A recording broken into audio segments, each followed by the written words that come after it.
رمضان المبارک کا آخری عشرہ شروع ہو چکا ہے۔ یہ عشرہ پورے رمضان کا عطر، نچوڑ اور خلاصہ یہ آخری عشرہ ہے۔ جتنے بھی دن باقی ہیں، دن تو دیکھنے میں سب برابر ہیں، راتیں دیکھنے میں سب برابر ہیں، لیکن کسی خاص دن یا کسی خاص رات کو جب اللہ تعالیٰ اپنے فضل اور کرم سے یہ فرما دیتے ہیں کہ یہ میری ہے، میری رحمت کی ہے، میرے انعامات کی ہے، تو وہ دن اور رات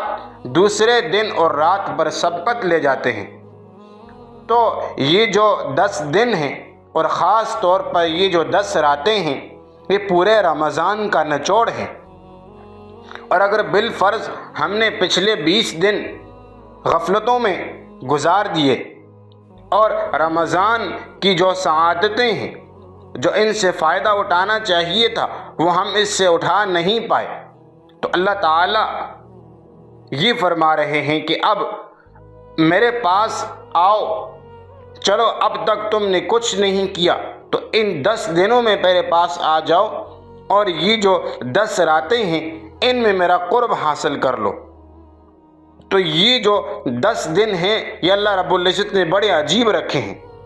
بعض روایات میں آتا ہے کہ یہ جو آخری عشرہ ہے یہ عتقم من النیران، آگ سے آزادی کا پروانہ لے کر آتا ہے۔ اگر کوئی مومن ایمان و عمل صالح کے ساتھ اس عشرے کو گزار دے تو اللہ تبارک و تعالی ہمیں توفیق عطا فرمائے کہ ہم اس عشرے سے جو فائدہ اٹھانا چاہیے وہ فائدہ ہم حاصل کر سکیں، اور اس میں جو اعمال کرنے ہیں وہ ہم اعمال اس عشرے میں کر سکیں۔